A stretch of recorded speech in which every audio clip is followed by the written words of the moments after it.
A primeira proposição que eu queria dar para vocês hoje é a seguinte, que, entendam, toda cultura, portanto, se o homem é o produtor da cultura, e se o homem ainda guarda traços da imagem e semelhança de Deus, ainda que ofuscados pelo pecado, todos, bota uma coisa na sua cabeça, e é isso que muito evangélico não sabe, acha que Deus só age dentro da igreja, Deus age fora da igreja, Deus age na vida de ateus, para produzirem grandes invenções que vão beneficiar os filhos.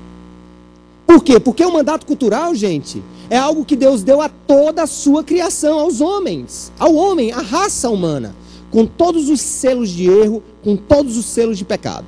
E aí, nós começamos a viver uma crise. Uma crise. Falo já sobre essa crise. Se você for mais na frente na sua Bíblia, e você abrir no capítulo 4 de Gênesis, nós começamos a ver as primeiras manifestações culturais naquilo que a gente entende, né, hoje como cultura, enfim, como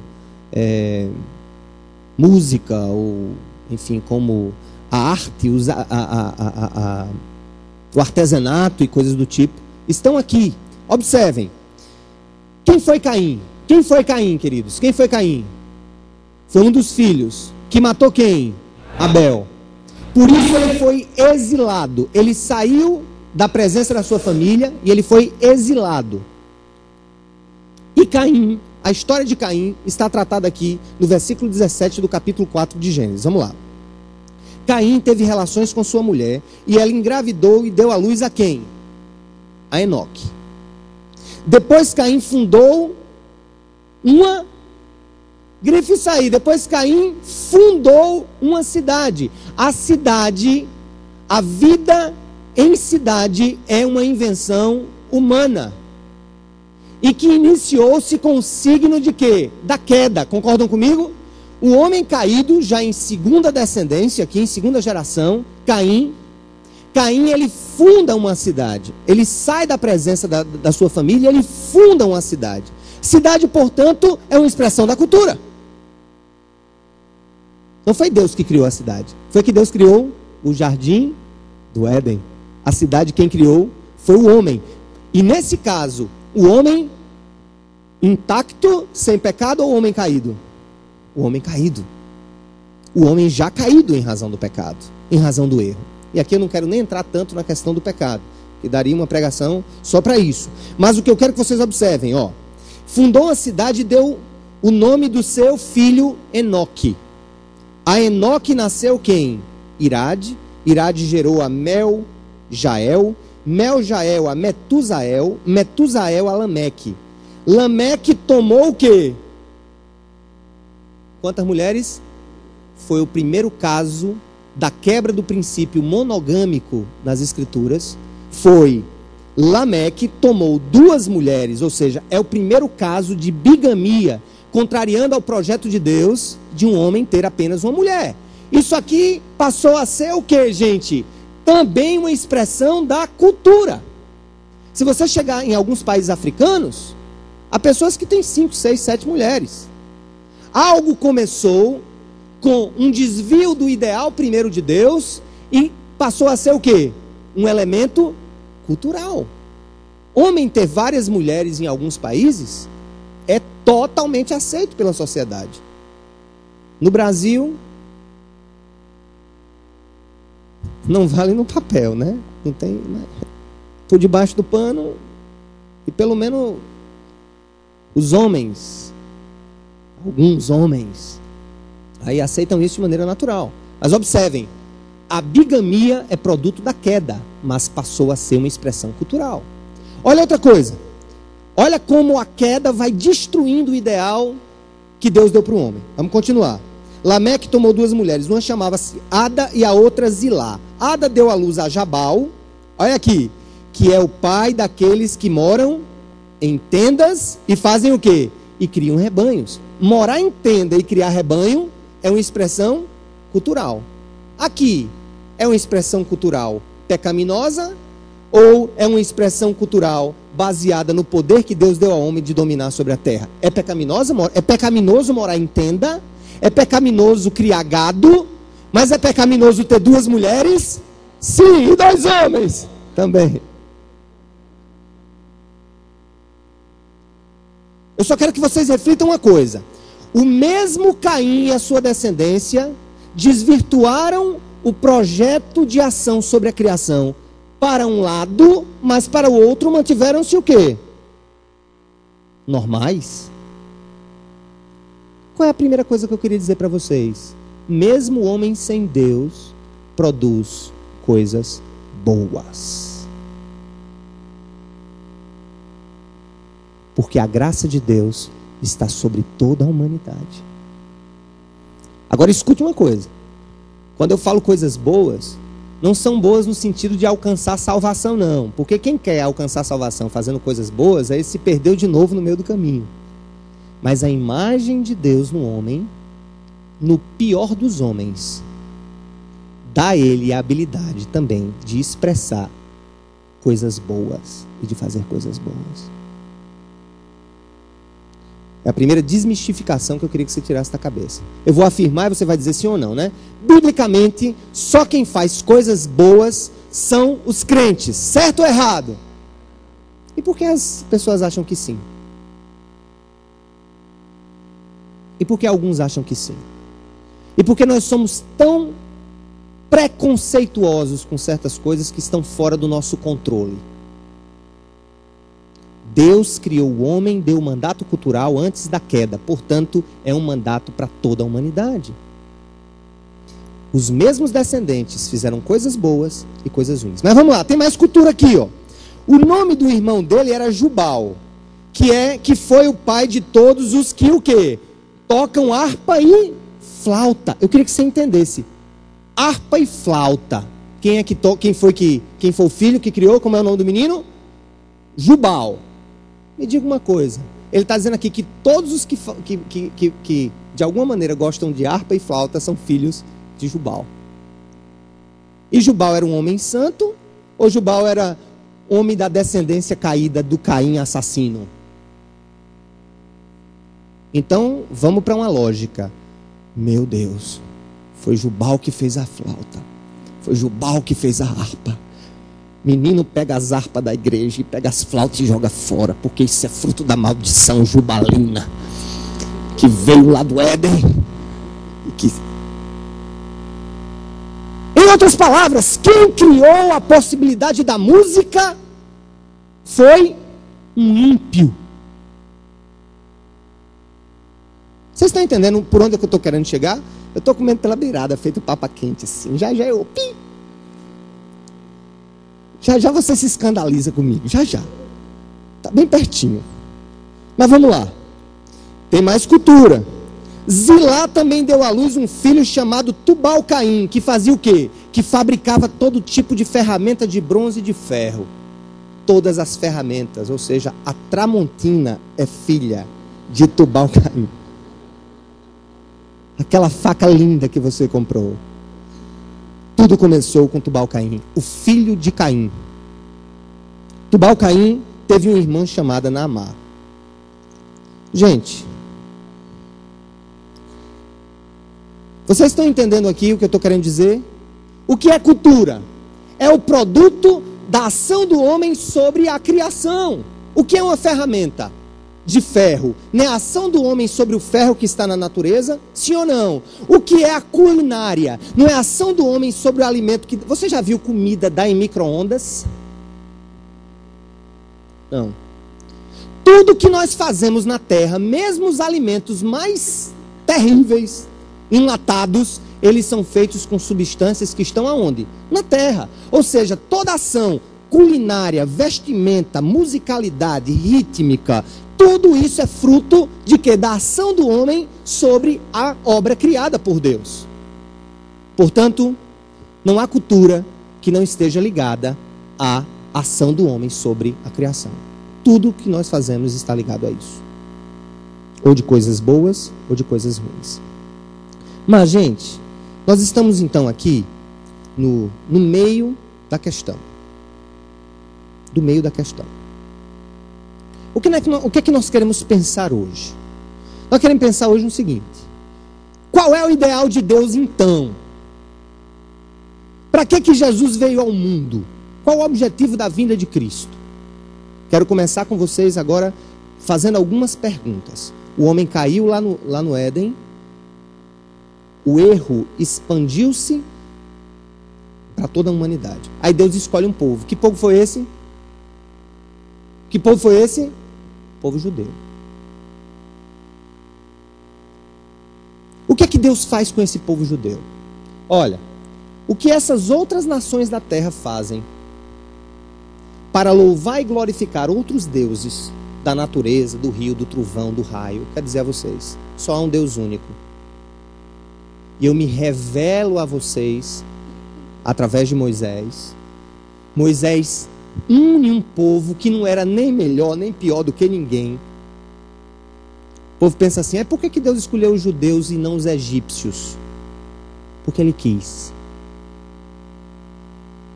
Porque basta ler a história do povo judeu. O povinho que fez coisa ruim contra o seu Deus. Foi ou não foi, irmãos? Me diga uma coisa: outra coisa senão a graça teria mantido aquele povo?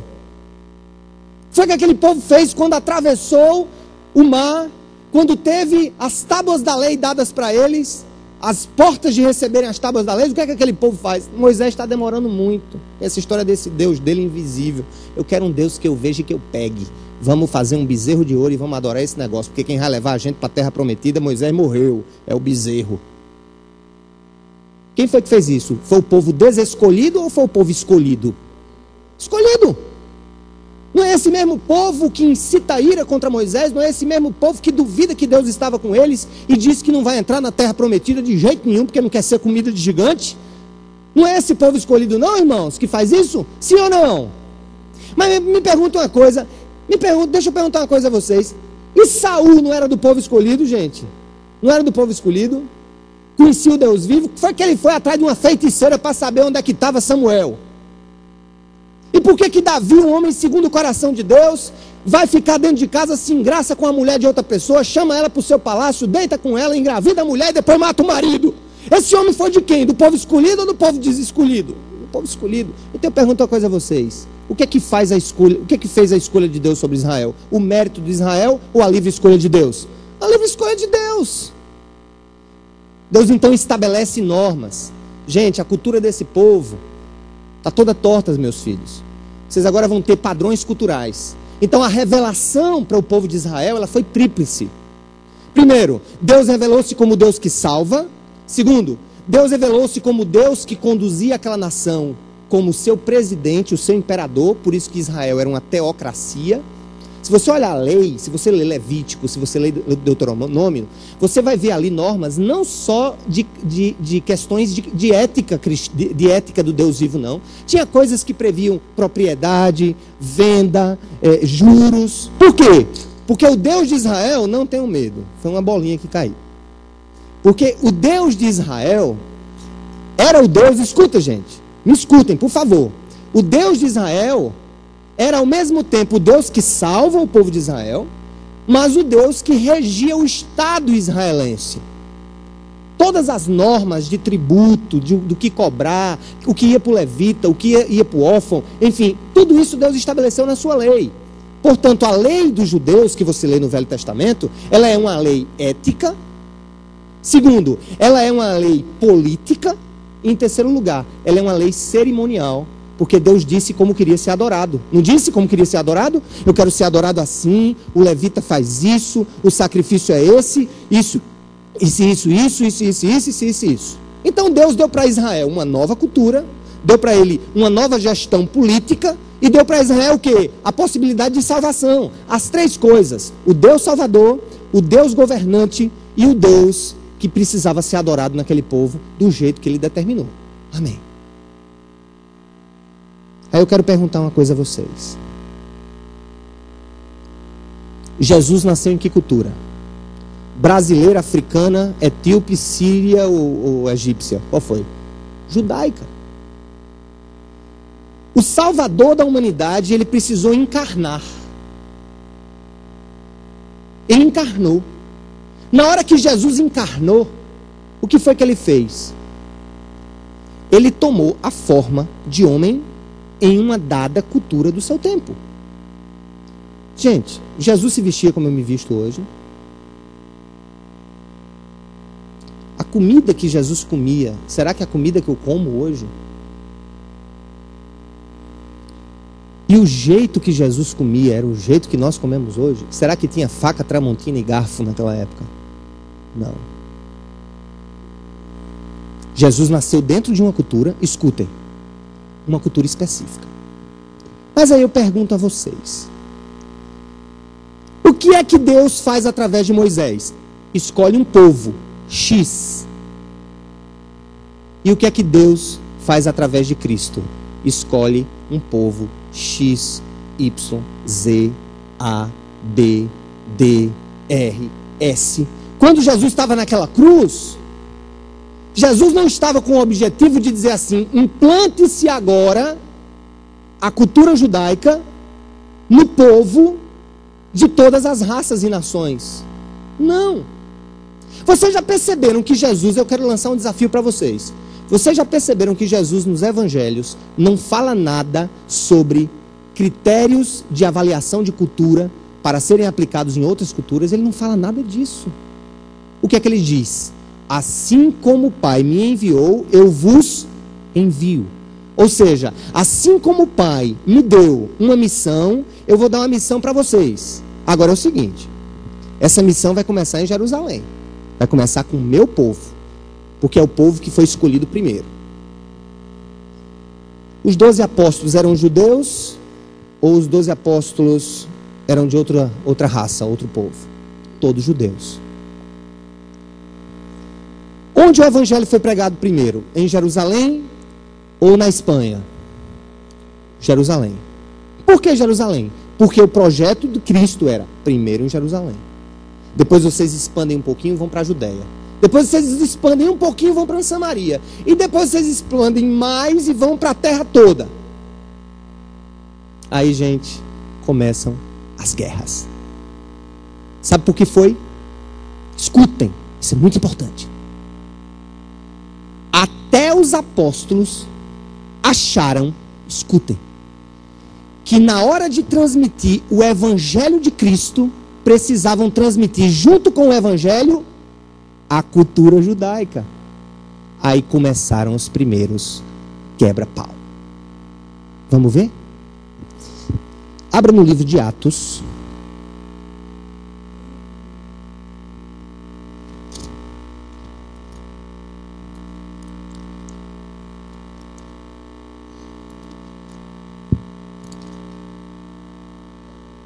No capítulo 15.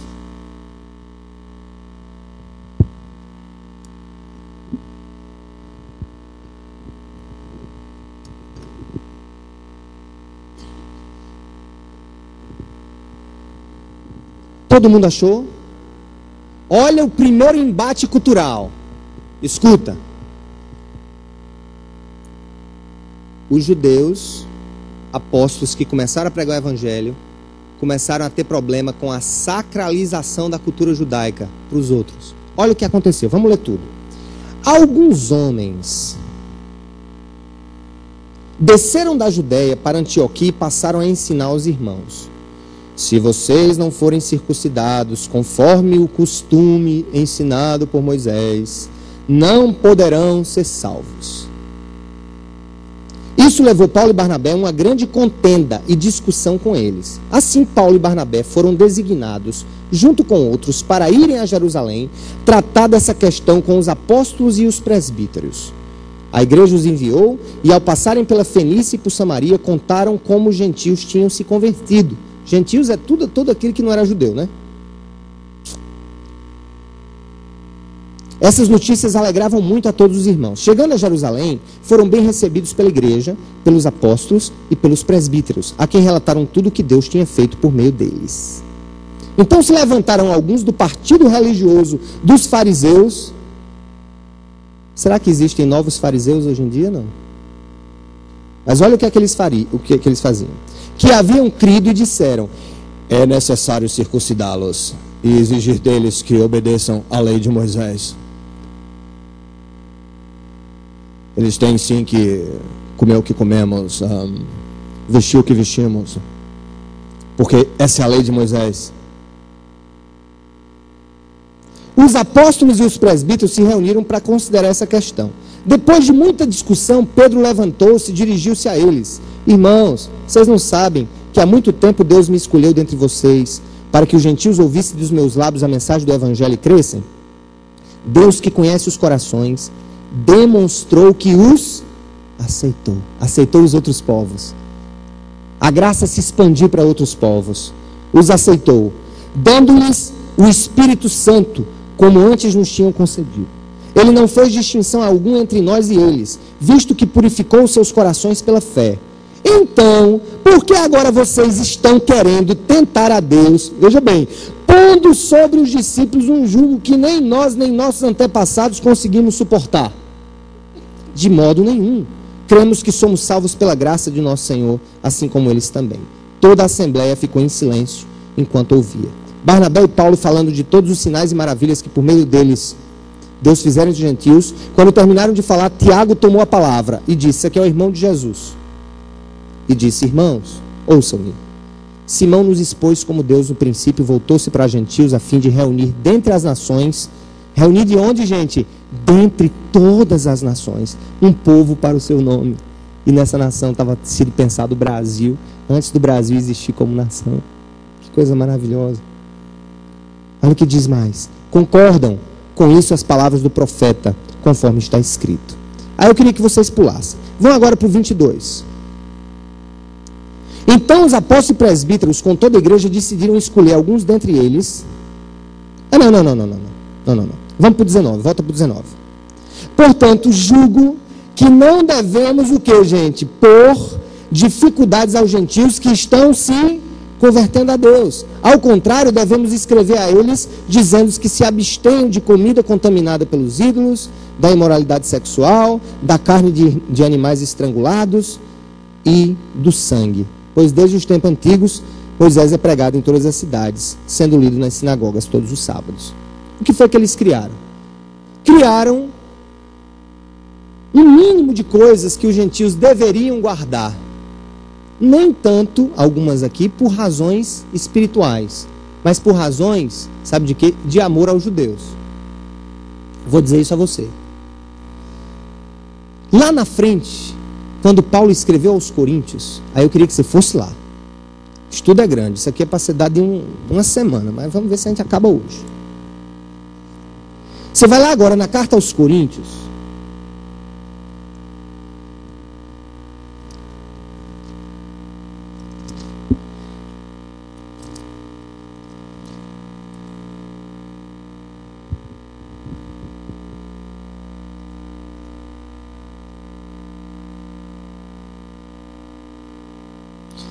Começou a surgir, olha gente, tem gente comendo carne que foi sacrificada no templo da deusa fulana de tal. E aí, é pecado comer essa carne que foi sacrificada lá pro não sei para quem? Olha a resposta de Paulo aos Coríntios. Versículo 4 do capítulo 8. Portanto, em relação ao alimento, 1 Coríntios, mais uma bolinha, né?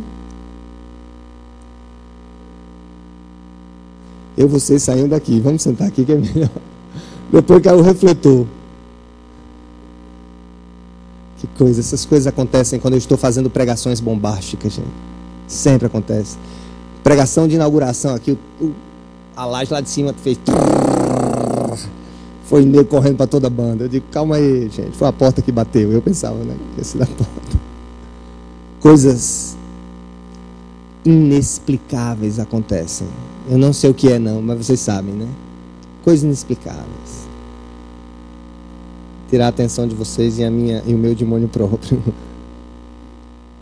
Olha o que é que diz aqui. Podemos ir? Versículo 4. Portanto, em relação ao alimento sacrificado aos ídolos, sabemos que o ídolo não significa... Versículo 4 do capítulo 8 de 1 Coríntios. Todos acharam? Olha o que é que diz aqui.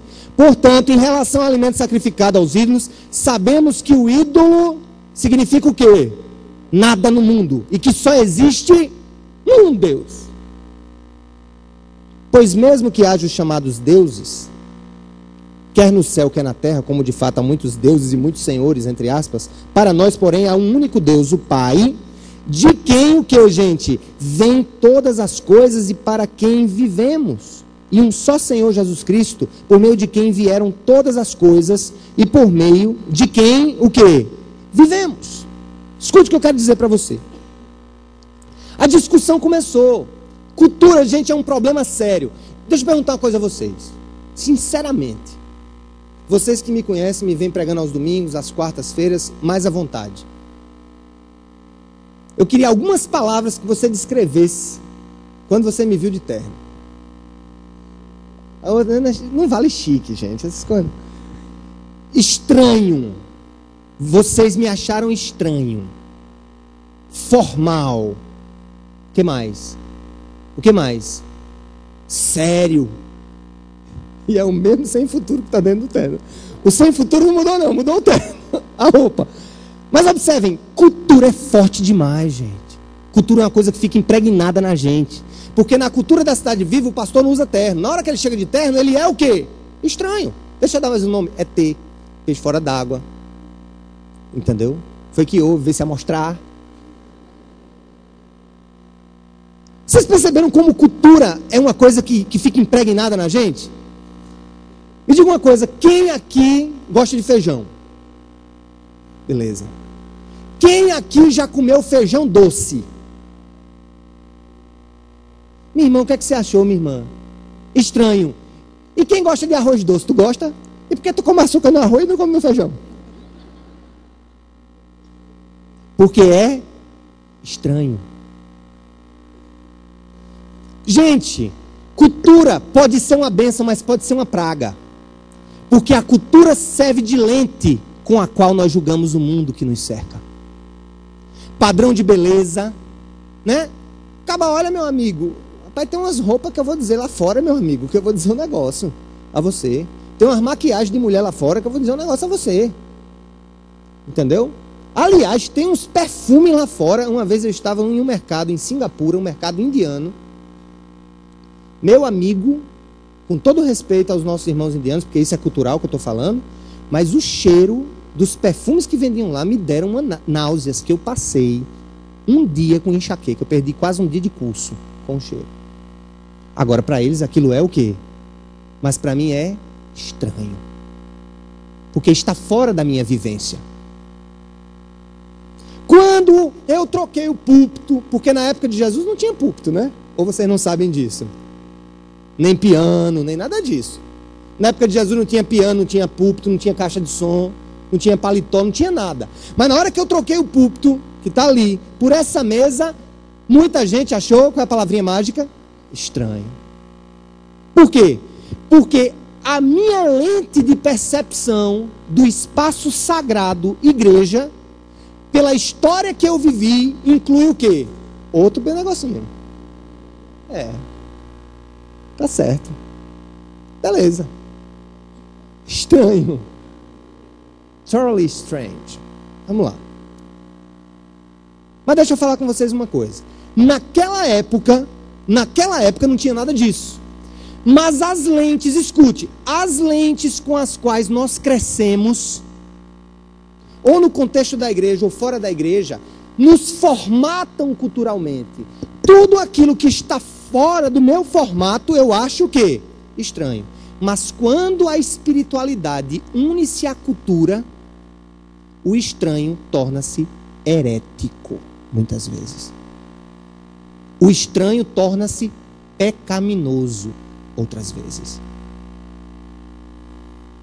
Nós fizemos uma troca nessas lâmpadas, de onde estão caindo essas bolinhas aí. Mudamos os filtros de iluminação para melhorar a filmagem. Eu não sei quem entende de filmagem, se acha que melhorou, se piorou, enfim. Mas uma coisa eu sei. Normalmente, na tradição dos nossos modelos... Vamos ver um problema arquitetônico, uma questão arquitetônica. Os batistas americanos, eles têm um modelo arquitetônico próprio, que é o típico da primeira igreja batista, aquele modelo bonito, né? Lá nas igrejas americanas, tudo muito parecidinho, aquela torre mais alta e coisa e tal. Foi uma expressão cultural do século XVI, XVII, XVIII no máximo para cá.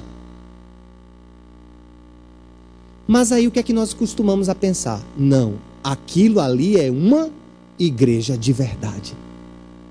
Não é isso? Espaços sagrados, arquitetura, comida, vestimenta, musicalidade.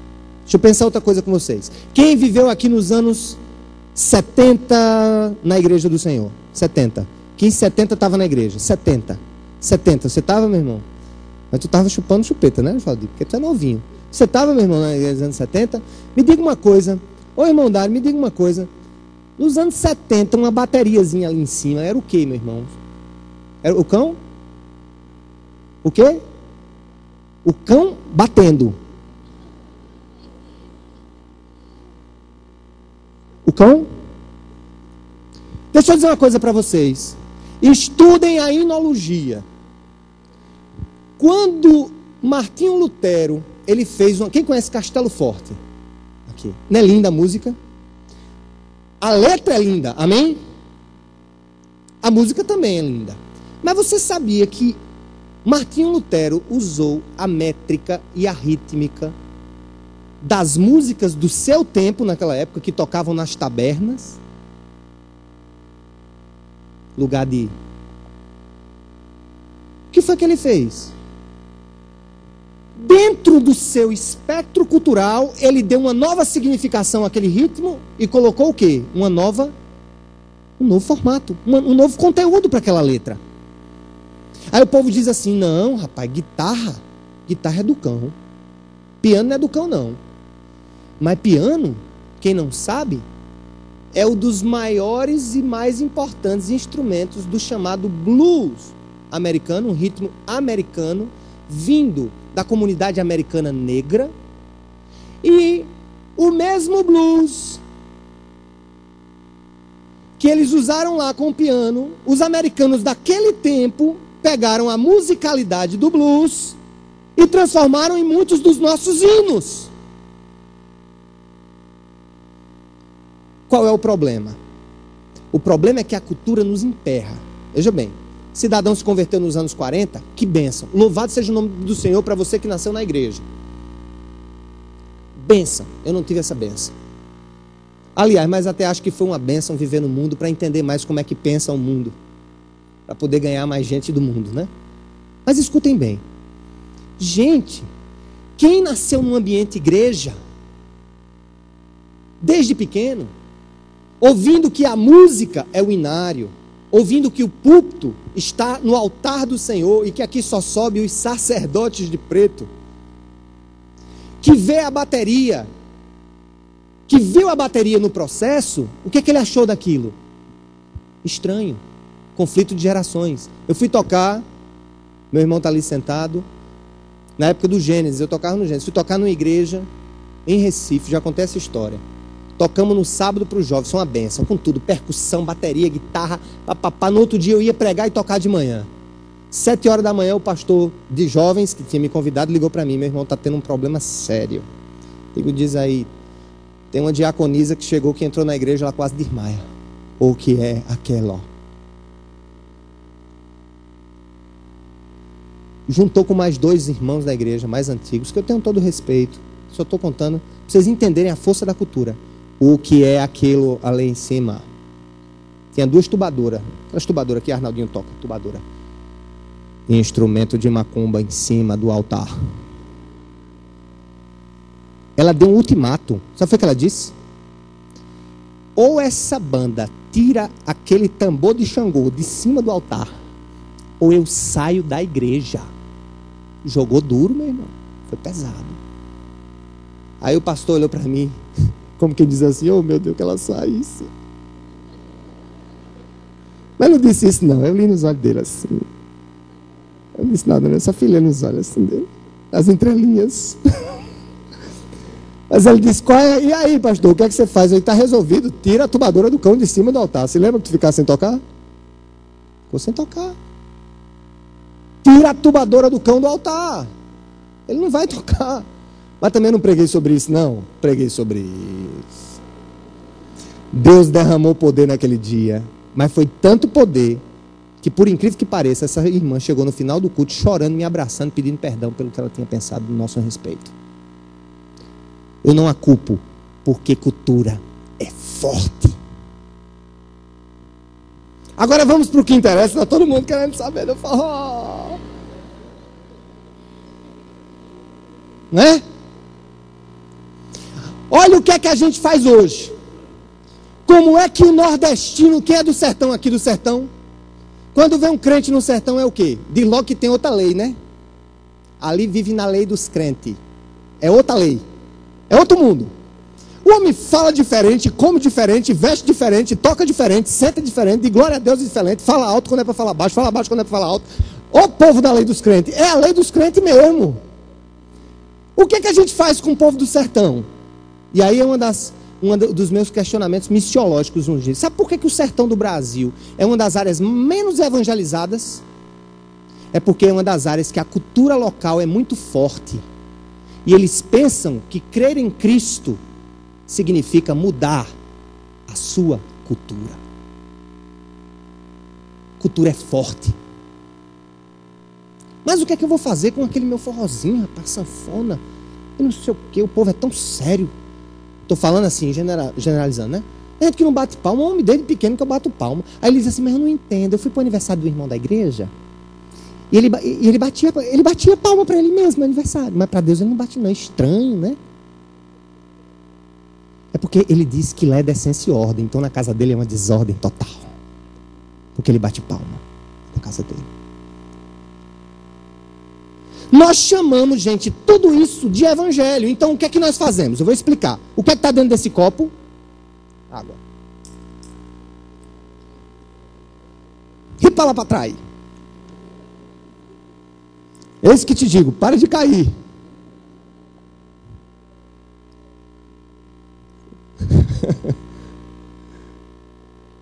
Todo mundo ri aqui nessa igreja. O que é que tem dentro desse copo? Água, tá certo? Eu bebi, né? Deixa eu babar o copo.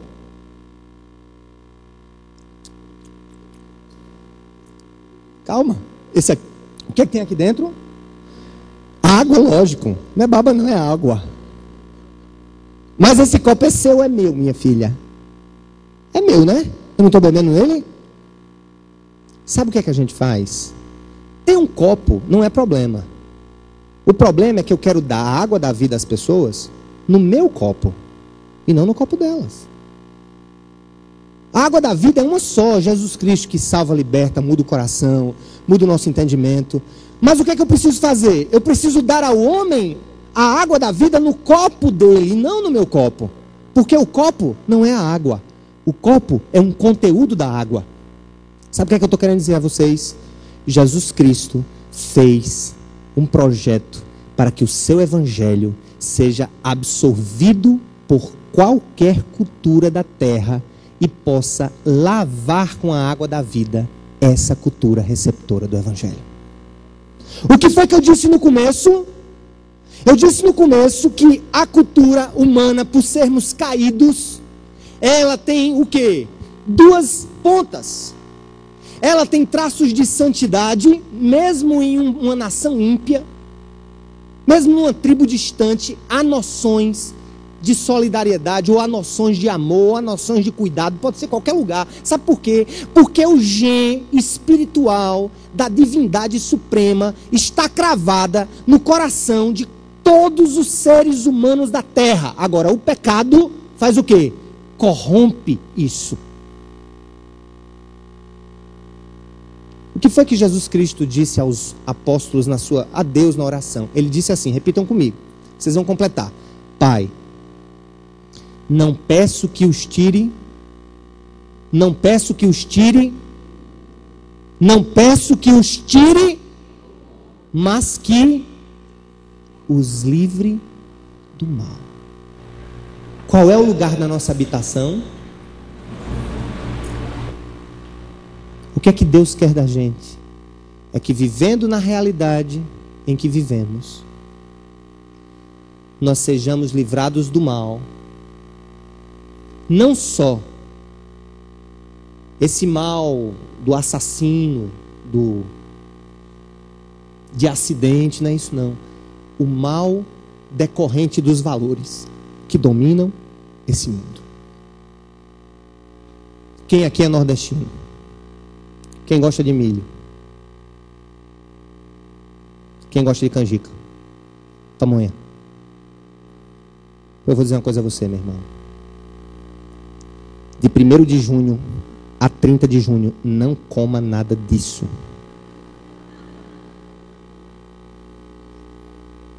Porque pamonha foi feita para o diabo. A canjica foi feita para uma entidade que toma as honras de João e de Pedro. Não faça isso. Você está contaminando a sua vida. Aí você diz, meu irmão, lê lá 1 Coríntios 4, por favor. No final do texto de 1 Coríntios, Paulo diz, tudo aquilo, toda comida, qualquer coisa que é consagrada ao Senhor, ela é purificada. Falei com um pastor amigo meu, ele disse, rapaz, um dia eu fui lá em Salvador. Digo, beleza, começa onde? Iemanjá. E foi, rapaz, no Iemanjá. Mas sabe o que ele me disse? Concordei com ele.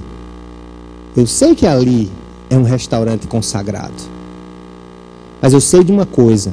Se foi consagrado ao diabo, ou quem quer que seja, foi um roubo. Porque o camarão pertence ao Criador. O feijão fradinho que faz o acarajé pertence ao Criador. Se foi consagrado para ele, está errado. Eu vou consagrar aqui a Deus e vou comer. E ponto final. Nós lemos, gente, de quem é o mundo, me diga. Tudo que nele há pertence a quem? Portanto, o que nós temos que fazer como igreja, gente, não é nos isolarmos da cultura, é purificarmos a cultura daquilo que ela se afastou do propósito do Criador. Porque acender uma fogueira, passar milho não é pecado. Porque dançar não é pecado. Salmo 150 diz que nós temos que louvar ao Senhor com danças, com flautas. Por que o povo evangélico é um dos povos menos festeiros, medrosos? Por que eu não posso dançar com a minha mulher? Eu não posso estar me esfregando com a mulher dos outros. Mas com a minha eu posso. Porque é minha. E dependendo do lugar, o nível da esfregação diminui. Mas é minha mulher. A mulher que Deus me deu para eu dançar, me alegrar com ela. Por que eu não posso fazer uma dança de roda com meus irmãos e me alegrarmos na presença do Deus que me criou? Por que não? Quem foi que disse? Me mostra um lugar na Bíblia onde se fala que dançar é pecado. Agora, alguns missionários americanos que escolheram para si a cultura do não dançar, porque ligaram toda e qualquer dança a uma ação de sensualidade, trouxeram para o Brasil essa ideia. Por que não? Gente, para essas meninas subirem aqui no púlpito para dançarem, essas meninas são heroínas. Hoje, igreja que tem ministério de dança é uma igreja graciosa. Sabe por quê? Porque, coitadas, tem igreja que o pastor mede os passos. Minha filha, não abra muito assim não, só assim. Tem uns que dançam só com as mãos. Por quê? Porque tudo é sensualidade. Tudo destrói os bons costumes eclesiásticos da nossa tradição denominacional secular de 1828, quando fomos fundados naquela cidade santa lá nos Estados Unidos. Corrupção de valores e de costumes. Eu vou começar a ler para vocês um trecho de um e-mail que eu respondi, que eu vou publicar daqui a pouco para vocês.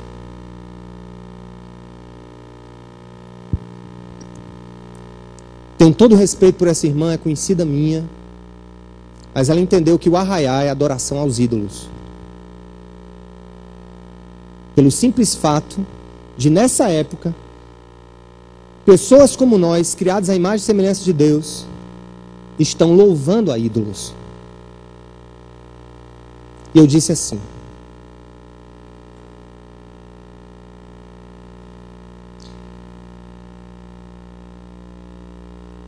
o tema cultura jamais poderia ter sido normatizado nas Escrituras, pois a ampliação da aliança da graça para todos os povos, línguas e nações seria algo impossível de acontecer se Jesus tivesse estabelecido uma cultura correta.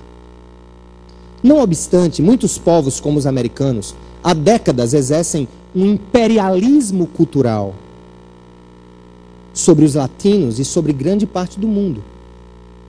Os evangélicos brasileiros amam essa cultura. Muitos até acham que todas as suas práticas litúrgicas são as corretas. Diga-se, púlpito, liturgia, hinos, coisa e tal, coisa do tipo. Deles vieram o piano, os hinários, os corais. Isso é cultura pura, pois não existiam na época de Jesus. Onde a Bíblia fala de púlpitos e pianos? Deus criou povos, raças, línguas e nações diferentes. Nós criamos a cultura, entendendo-a como toda interferência do homem no meio para dar a ele valores.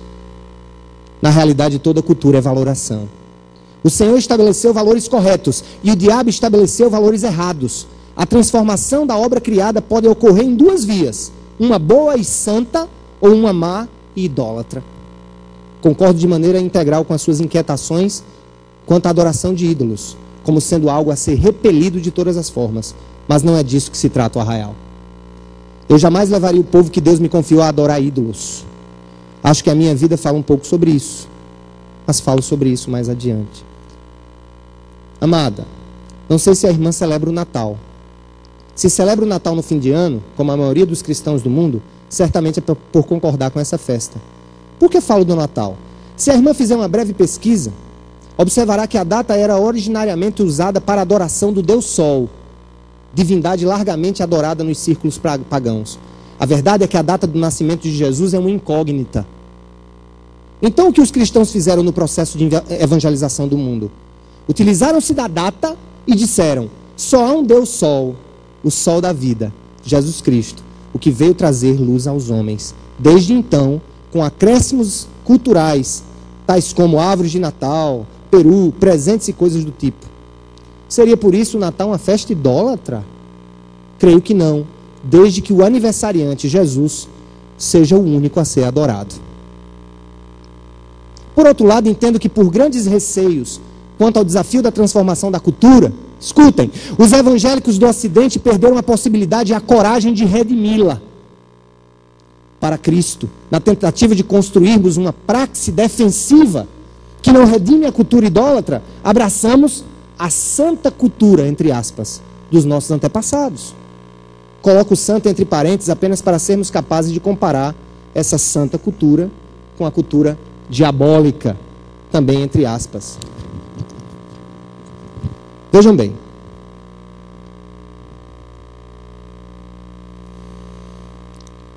Poucos não sabem, por exemplo, que o piano nem existia na época da igreja primitiva. E que o estilo da música que Jesus e a igreja primitiva cantavam não guardam nenhuma sombra de semelhança com os nossos hinários. Nenhuma. Um simples olhar sobre os autores dos hinos e das datas de autoria nos remete a uma realidade.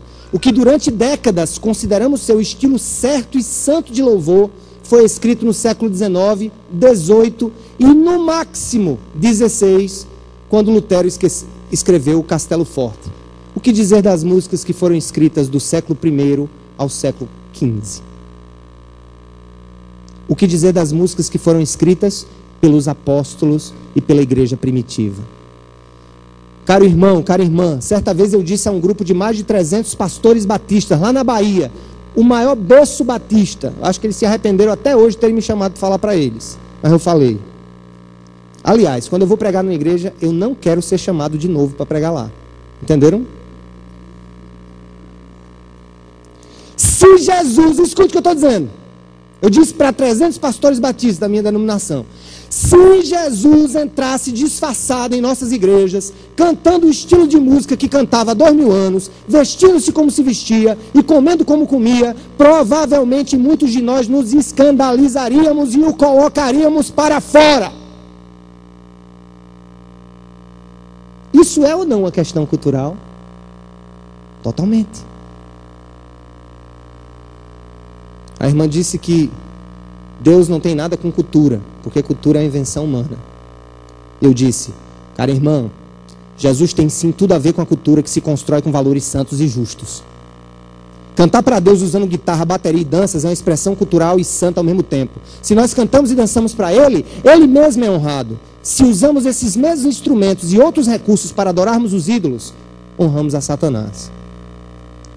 E aí, eu coloquei aqui algumas questões, eu não vou ler todo. Eu vou disponibilizar isso na internet, tá? Amanhã de manhã, para todo mundo pegar, rasgar, levar para casa. Só não faça em sessões sem citar a fonte. Com relação ao arraiá da Cidade Viva. Agora eu quero falar agora do arraiá. O que a gente vai fazer? E esse vai ser só o começo. Porque ano que vem eu vou fazer no Espaço Cultural, na Praça do Povo. Quem quiser.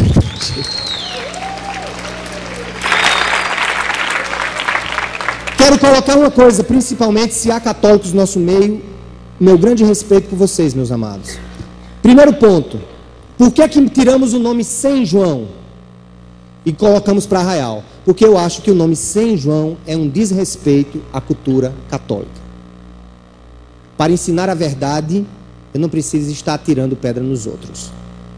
João é digno de sim de ser reverenciado pela sua história, não pelo que ele faz hoje, porque ele não faz nada, mas pelo que ele fez, por ter sido precursor de Jesus, seu primo, e Pedro, por ter sido o apóstolo, talvez o mais influente do primitivo colégio apostólico.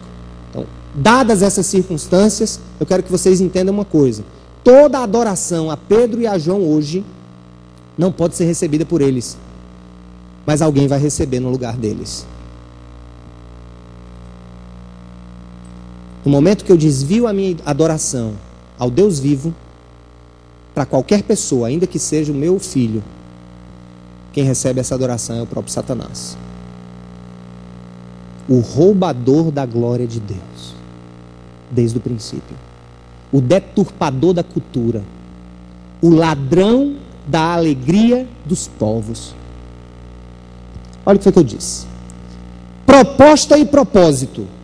Primeiro, resgatar de Satanás, disfarçado de João, Pedro e outros, a honra pela colheita que Deus nos dá e pela chuva que cai do céu. Segundo, fazer isso com todas as festas pagãs que levam o Brasil para o buraco. Estratégia: aliarmos-nos ao povo do sertão, um dos mais idólatras do Brasil, para mostrarmos que a sua matutice, entre aspas, matriz cultural de milhares de pessoenses, pode ser vivida para o Deus vivo. Que eles, povo sertanejo, e nós podemos, com os nossos filhos, ao redor de uma fogueira, que muitos acendem para João, mas nós não precisamos fazer isso, e assarmos um milho, conversando sobre a grandeza, a beleza, a soberania e o amor do único Deus vivo, que fez o fogo, que nos dá o milho e que devemos celebrar Ele por tudo isso. Ensiná-los também que para Jesus nós podemos fazer várias coisas interessantes, culturalmente coerentes e teologicamente santas. A estratégia, aí eu boto em negrito, é lavar a cultura de seus desvalores, transformando-a e não a destruindo. Fazemos nessa época para mostrarmos uma resposta da Igreja do Deus Vivo à sociedade idólatra e pagã do nosso Nordeste, que perde o seu tempo honrando ídolos, enquanto nós deixamos de lado a sensualidade das músicas, a bebida, o adultério e a idolatria, para louvarmos aquele que nos deu vida em abundância com alegria e singeleza de coração. Querida, querido, ser matuto não é pecado. Usar roupa de chita não é pecado. É crise social mesmo. Colocar um chapéu de palha não é pecado. Comer comida de milho não é pecado, embora seja totalmente cultural. Pecado é usar tudo que Deus faz e fez para dar honra aos ídolos ou a nós mesmos. Talvez seja por falta de uma santa sensibilidade à cultura nordestina que o sertão é uma das áreas menos evangelizadas do mundo. Afinal, empurramos um paletó e o nosso estilo de música aos nossos queridos irmãos, quando deveríamos colocar uma sanfona no púlpito e uma roupa mais adequada ao clima. A propósito de suas justas indagações, tenho a dizer, esse aqui não vale agora não, está fora de contexto, depois você lê. E eu encerro, e vai ser mais ou menos o encerramento dessa mensagem, antes do último texto que nós vamos ler. Vocês querem que eu diga o resto? Não. Ei, 9h48, vamos para casa, está na hora, vamos acabar, deixa para outro momento. Gente, a Cidade Viva tem um sonho, e se você faz parte dessa comunidade, tem esse sonho. Eu coloquei aqui. Eu tenho um sonho de ver o São João de Campina Grande ser transformado na festa da redenção dos matutos do Nordeste, onde comeremos milhos, participaremos de brincadeiras saudáveis com o nosso cônjuge e filhos, e alguns cantores como Amazã e Elba Ramalho gentilmente cederão o palco para Toninho de Aripibu e os Cabra de Cristo, cantando músicas que exaltam o verdadeiro Deus da chuva e da colheita, a exemplo do que os judeus fazem na festa dos tabernáculos, mas de um jeitinho totalmente nordestino.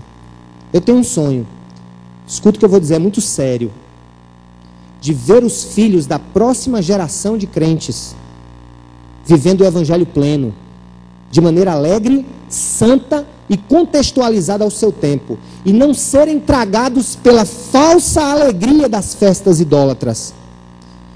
Festas essas que têm um grande aliado para a sua manutenção, que se chama a morte cultural das igrejas evangélicas. Porque nós morremos para a cultura, nós vamos perder o nosso potencial evangelístico. Porque cultura é forte. Ou forte para a graça de Deus, ou forte para o erro. E aí eu disse, eu tenho um sonho, que a nossa comunidade possa influenciar outros pastores e igrejas do Brasil a serem santos, irrepreensíveis e honestos, mas ao mesmo tempo encontrarem as suas respostas bíblico-culturais contra o roubo da cultura feita por Satanás e seus anjos. Minha querida irmã, meu querido irmão, essa temática é arriscada, mas sem grandes riscos não há grandes sonhos. Eu concordo com muitos amigos crentes que a posição mais cômoda e menos arriscada é nos isolarmos do mundo e deixarmos que os ídolos sejam donos das festas que deveriam ser oferecidas ao Senhor. Não é o mais fácil? Vamos se isolar, meu amigo, deixa o pau cantar, saia rodar, o sarro acontecer, entendeu? Rodar no centro, a bebida cair na costela, deixa todo mundo lá. E nós vamos ficar aqui só olhando. Para depois dizer, tá vendo onde você estava? Ainda bem que agora você encontrou o caminho da verdadeira alegria. Escute. Isso acontece no carnaval, que bem poderia ser transformado em festa da alegria, onde substituiríamos a sensualidade pelo respeito, a bebida pela sobriedade, a violência pela paz e a ira pelo amor genuíno. Se fizéssemos isso, ao invés de cantarmos as músicas horríveis que são cantadas por alguns grupos baianos, louvássemos a Deus nas praças e nas ruas da nossa cidade. Eu quero fazer uma pergunta para vocês. Temos um carnaval forte no Brasil, sim ou não? Temos festas juninas fortes ou não no Brasil? Fortes. Mas por que a resposta, não vou generalizar, que 99% dos pastores e igrejas dão para essas festas, a resposta é um retiro a 300 km de distância e pregação no púlpito contra a sensualidade?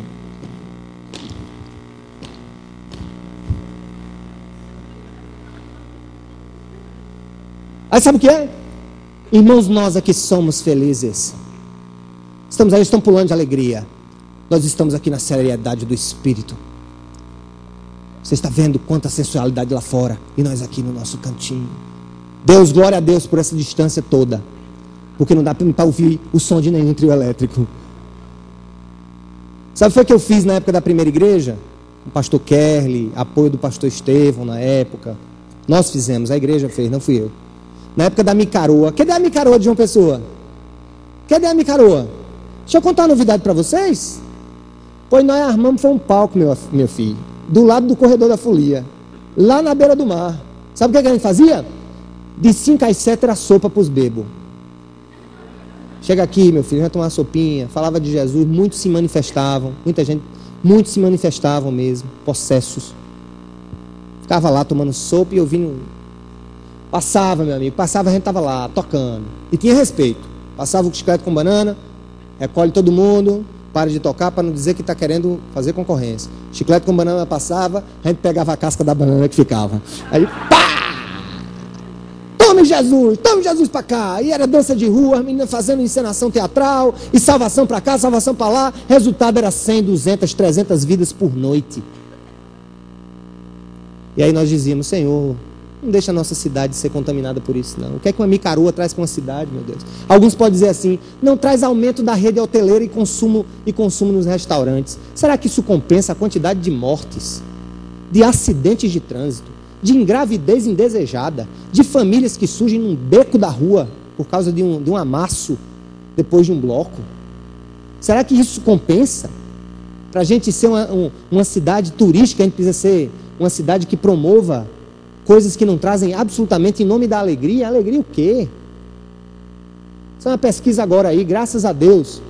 A redução de 28% nos acidentes de trânsito no Brasil foi decorrente da lei seca. E estavam querendo derrubar.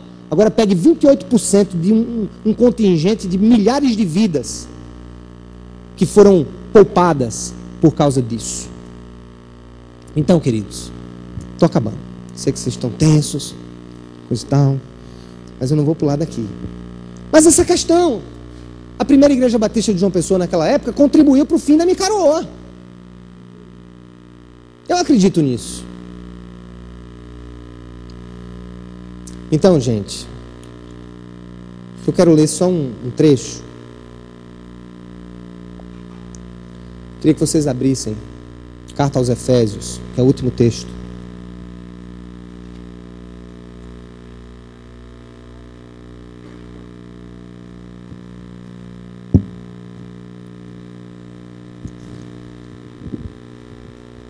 Gente, eu quero reafirmar, escutem bem aqui, ó, o respeito por quem pensa diferente, por quem está muito preso a essas questões culturais. Quero reafirmar o amor que nós temos.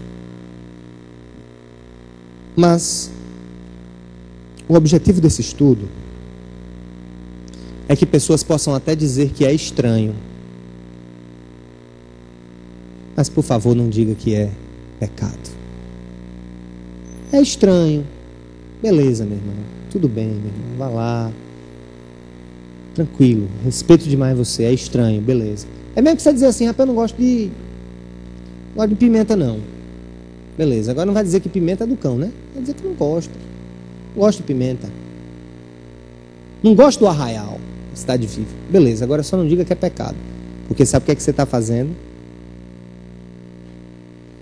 Você pode estar indo contra o Deus que quer resgatar a cultura que nunca deveria ter saído das mãos dele e que por nossa omissão e inação está cada vez mais passando para o lado de lá.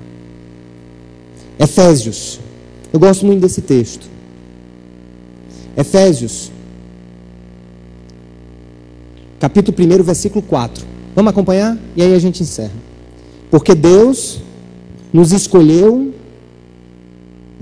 em quem?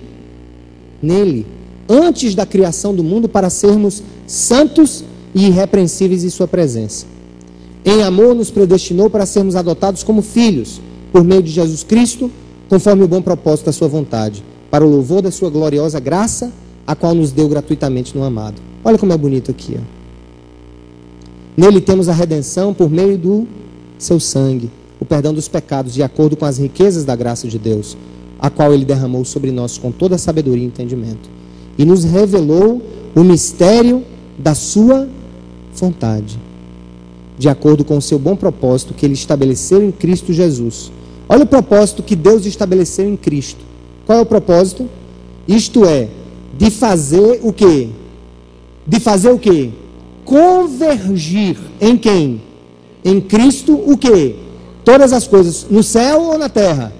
Celestiais ou terrenas. O que é que Paulo quis dizer com isso? Sabe por que Jesus foi escolhido também? Qual o propósito? é que tudo vai convergir nele. Todas as línguas convergirão para ele. Todas as nações convergirão para ele. Todos os povos convergirão para ele. E todas as culturas dos povos. Porque não adianta você dizer que todo povo vai convergir para Cristo, se cultura e povo unem-se em uma realidade sociológica única. Tudo vai convergir para Cristo. Sabe o que é que o Senhor vai fazer no final de tudo? Ele vai provar a obra de cada um pelo fogo. Quão lindos foram os seus artefatos, quão lindos foram as suas canções, mas a quem vocês a dedicaram? Os dedicaram. Tudo convergirá para o Senhor. Ele é o centro de todo o universo, irmãos. E quando nós fazemos isso, sabe o que é que nós fazemos? Sabe o que é que nós vamos fazer sábado? Nós vamos dizer aqui: viva Jesus. Viva Jesus pela colheita, viva Jesus pela família, viva Jesus por tudo que Ele tem feito em nós e através de nós. Se vocês quiserem saber mais sobre isso, estudar mais, eu tenho 2 livros para você anotar: Culturas e Costumes. Costumes e Culturas, perdão. Tá vendo bem, Fernandinho? É um livro da Mundo Cristão. Tem 3 autores aqui, mas você coloca aqui, foi o autor que deu base para que esses 3 outros escrevessem, E.A.Nida. E.A.Nida. E esse outro aqui, A Comunicação Transcultural do Evangelho. Filmando aí, ó. Puxa aqui. A Comunicação Transcultural do Evangelho. Esse aqui é o volume 1, que fala de comunicação, missões e cultura, do David Hasselgrave. Excelente livro. Agora tem uma coisa que é gratuita. Qualquer pessoa aqui pesquisar na internet, anote aí: Pacto de Lausanne. Pacto de Lausanne. Não é pacto demoníaco, não. Nem Lausanne é uma mulher que fez um pacto. Lausanne é uma cidade na Suíça, onde em 1974 reuniram-se líderes cristãos de todo o mundo para escrever um documento, e dentre os pontos do documento, algo sobre cultura e evangelho. Pacto de Lausanne, é você só baixar na internet, tem vários em português, Pacto de Lausanne, e você vai lá, o tema é evangelho e cultura. Gente, obrigado, que Deus abençoe vocês.